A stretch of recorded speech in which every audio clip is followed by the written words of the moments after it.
সরকারের উচিত এই কৃষি কার্ডের তামাশা বাদ দিয়ে ফসলের বীমা করা। আবহাওয়ার সাথে মিল রেখে সরকারের উচিত যে আমরা কৃষককে বীমা দেব, বীমার আওতায় আনবো। যারা ক্ষতিগ্রস্ত কৃষক তাদেরকে এই বীমার মাধ্যমে নগদ অর্থ কৃষকের কাছে যেতে হবে। এটা সরকারের 1 নম্বর কাজ হওয়া উচিত। রেটটা আগের বছরের সাথে মিলিয়ে করেছে, মনে 1440 টাকা বা 1450 টাকার মতো।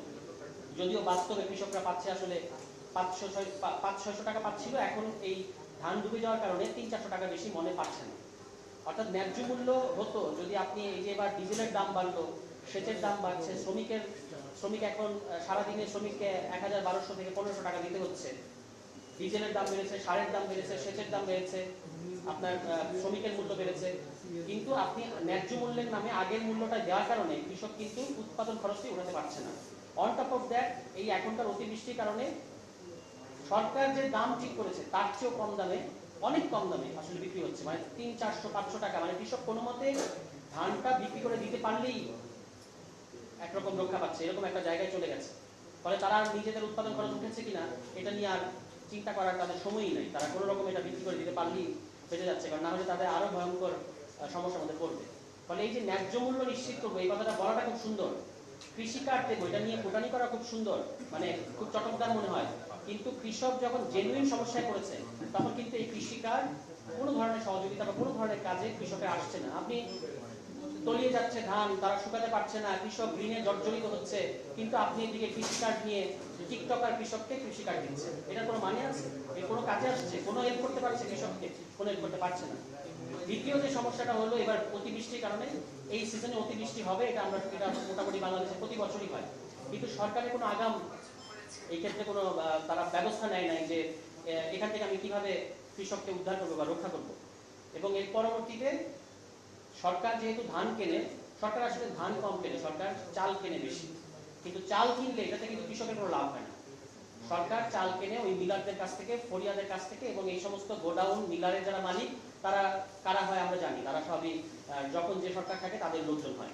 ফলে এই যে ধান ডুবে গেল, এই ধান ডুবে যাওয়ার কারণে এখন কৃষকের তো শ্রমিক নাই, কৃষকের হারভেস্টর নাই, যে একটা মেশিন সেটা নাই, তারপর আবার ধান শুকানোর মেশিন, এগুলো কিছু নাই। এগুলো আছে সব যাদের টাকা পয়সা আছে তাদের আছে, কিন্তু সরকারের উচিত ছিল যে হারভেস্টর, এখন এই যে ফসল কাটার সময় শ্রমিক পাওয়া যাচ্ছে না, তাহলে আমি হারভেস্টর দেবো কৃষককে ওই একটা মেশিনের মতো, তারপরে আপনার ধান শুকানোর জন্য মেশিন দেবো। এগুলো সরকারের উচিত ছিল। সরকারের এত এত খাদ্য কর্মকর্তা আছে, এত কৃষি কর্মকর্তা আছে, উপজেলা অফিসাররা আছেন, তারা কি করছেন? এগুলো ওই মধ্যস্বত্ব ভোগীদের হাতে তুলে দেওয়ার কারণে তারা আপনার কৃষকের কাছ থেকে এইটা থেকেও মুনাফা করার চেষ্টা করছে, ওয়ারেস কৃষক কিন্তু তার যেটা বেসিক যেটুকু পাওয়ার কথা সেটুকু পাচ্ছে না। তো এই সমস্যা থেকে আপনি উত্তরণ করবেন কিভাবে? আপনার কোনো পরিকল্পনা আছে? বড় মৌসুমটা হলো বাংলাদেশের যে চাল উৎপাদন হয় তার 60% আসে এখান থেকে, 60% আসে এই একটা মৌসুম থেকে। তার মধ্যে আবার 25-30% দেয় আমাদের হাওড় অঞ্চলের যে 7-8টা জেলা সেখান থেকে। তাহলে এখানে যখন এবার ধান ডুবে গেল, তাহলে এটার একটা মারাত্মক প্রভাব পড়বে আমাদের এই সামনে। আপনারা দেখতে পাবেন, যেটা মাঝারের কথাও আসছে, যে একটা তো কৃষক তো আগামী সারা বছর কিভাবে চলবে, ঋণে জর্জরিত হবে তারা। কৃষকরা বলছেন যে আমরা ঋণে জর্জরিত হব, এটা হলো একদিক। দ্বিতীয়ত হচ্ছে যে এই যে চাল বাজার থেকে আমরা কিনে খাই, ফুটানি করি, এটাও তো আমরা করতে পারবো না, এবং চাল আমদানি বাড়বে। চাল তো এমনি আমরা আমদানি করি, আরো আমদানি বাড়বে, এবং দাম বাড়বে, মূল্যস্ফীতি বাড়বে। আর মূল্যস্ফীতি বাড়ার মানে হচ্ছে নতুন নতুন আরো গরিব তৈরি হবে।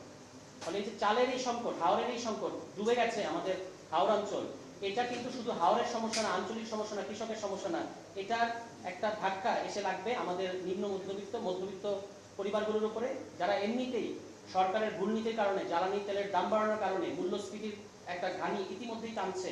এই চালের এই সংকটটা আবারও আরেকটা মূল্যস্ফীতি ডেকে আনবে, এবং আপনি দেখবেন যে যাকে বলে যে নিউ পুয়ার, আরো নতুন নতুন গরিব কিন্তু তৈরি হবে। মানে আপনার ওই উপরে ফিটফাট, বাইরে সদরঘাট, একটা কথা, ভেতরে সদরঘাট একটা কথা আছে না, উপরে মনে হবে মধ্যবিত্ত, বাইরে মনে হবে মধ্যবিত্ত, খুব ঠাটবার, ফ্ল্যাটে থাকি, রেস্টুরেন্টে খাই, কিন্তু আসলে তারা নতুন মানে যেটা গরিবী, এই গরিবীর ইয়ের মধ্যে ঢুকে যাবে।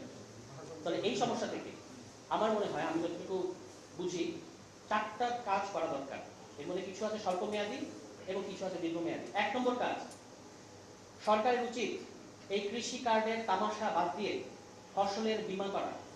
আবহাওয়ার সাথে মিল রেখে সরকারের উচিত যে আমরা কৃষককে বীমা দেব, বীমার আওতায় আনবো। যারা ক্ষতিগ্রস্ত কৃষক তাদেরকে এই বীমার মাধ্যমে নগদ অর্থ কৃষকের কাছে যেতে হবে। এটা সরকারের 1 নম্বর কাজ হওয়া উচিত।